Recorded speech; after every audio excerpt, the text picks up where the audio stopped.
Mengelola konflik diri. Pengertian konflik diri. Konflik diri atau yang sering disebut konflik intrapersonal adalah konflik seseorang dengan dirinya sendiri. Bila konflik terjadi pada waktu yang sama, bila seseorang memiliki dua keinginan sekaligus yang tidak mungkin dipenuhi. Ada 3 macam bentuk intrapersonal, yaitu yang pertama, konflik pendekatan-pendekatan. Contoh, orang yang dihadapkan dengan dua pilihan yang sama-sama menarik. Yang kedua, konflik pendekatan penghindaran. Contoh orang yang dihadapkan pada dua pilihan yang sama menyulitkan. Yang ketiga, konflik penghindaran. Contoh orang yang dihadapkan pada suatu hal yang mempunyai nilai positif dan sekaligus negatif. Contoh konflik pendekatan. Waktu saya pada SMA, saya saat baru lulus pernah ditawarkan oleh guru wali kelas untuk mengikuti tes kerja di sebuah PT besar. Tetapi di waktu yang bersamaan, saya mendapatkan informasi saya diterima di universitas yang saya daftarkan. Itu ada dua pilihan yang sama-sama menarik, tapi susah untuk dipilih. Yang kedua, konflik pendekatan dan penghindaran. Yang pertama, saya membuat janji dengan organisasi sekolah untuk menghadiri rapat. Tetapi di saat yang sama, saya mendapatkan informasi saya harus menghadiri organisasi di luar sekolah. Itu saya harus pusing mau ikut contohnya organisasi yang mana saya akan pilih atau saya akan hadir di situ, soalnya waktunya bentrok. Di yang ketiga, konflik penghindaran. Ketika awal kuliah, saya mempunyai masalah dengan salah satu mahasiswa. Itu ada pertama kuliah itu kesannya positif, dan yang kedua punya masalah dengan mahasiswa lain itu negatifnya. Cara mengatasi konflik diri, semua persoalan kembali pada dirinya masing-masing. Siapa yang mampu bersikap bijak, maka ia akan tetap mengalir terus dan sukses dalam sistem yang sedang berjalan. Tanpa disadari, ketika berdiskusi pun sebetulnya kita sedang berkonflik karena tipe-tipe dan watak orang yang berbeda-beda. Ada yang mau menang terus, ada yang tidak mau dikritis namun gemar mengkritis pihak lain. Ketika terjadi hal seperti itu, salah satu kiat untuk menggeneralisasikan keadaan yakni melalui upaya kolaborasi. Kolaborasi merupakan pendekatan penyelesaian konflik yakni berusaha memberikan keuntungan kepada kedua belah pihak.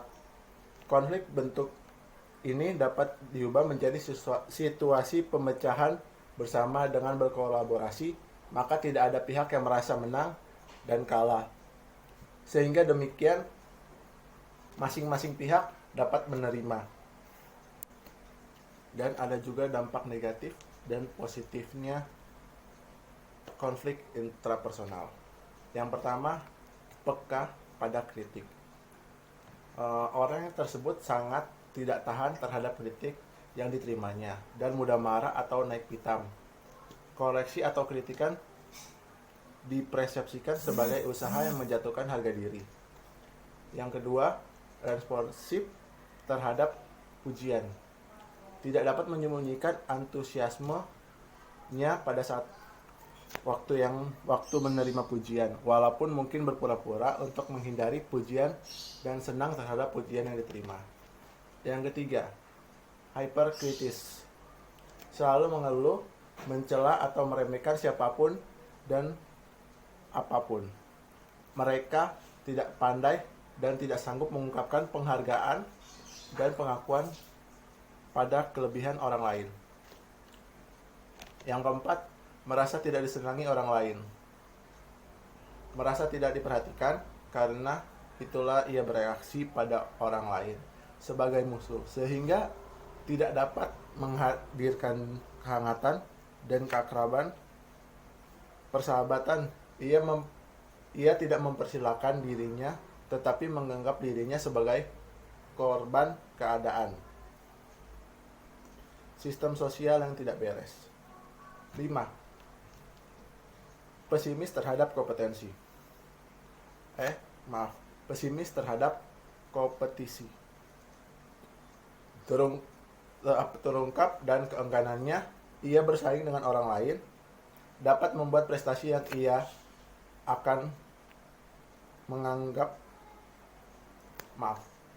yang kelima, pesimis terhadap terungkap dan keengganan untuk bersaing dengan orang lain membuat prestasi yang ia akan menganggap tidak akan berdaya melawan persaingan dan merugikan dirinya.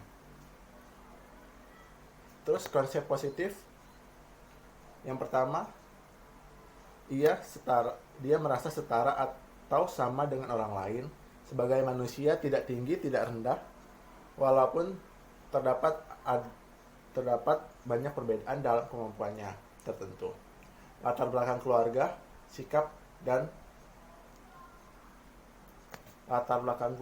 sikap orang lain terhadapnya. Menerima pujian tanpa malu, atau berpura-pura rendah hati dan menerima penghargaan tanpa bersalah. Yang ketiga, bahwa setiap orang mempunyai berbagai perasaan, keinginan dan perilaku yang tidak seluruhnya disetujui masyarakat. Yang keempat, mampu memperbaiki dirinya karena ia sanggup mengungkapkan aspek-aspek kepribadian yang tidak ia senangi dan berusaha mengubahnya. Yang kelima, yakni nilai-nilai dan prinsip-prinsip tentu serta bersedianya mempertahankannya walaupun menghadapi kelompok yang kuat. Tetapi ia juga merasakan dirinya cukup tangguh untuk mengubah prinsip-prinsip itu. Bila pengalaman dan bukti-bukti ia menunjukkan dia salah. Yang keenam, ia mampu bertindak berdasarkan penilaian yang baik tanpa merasa bersalah yang berlebihan atau menyesali tindakannya jika orang lain tidak menyetujui tindakannya.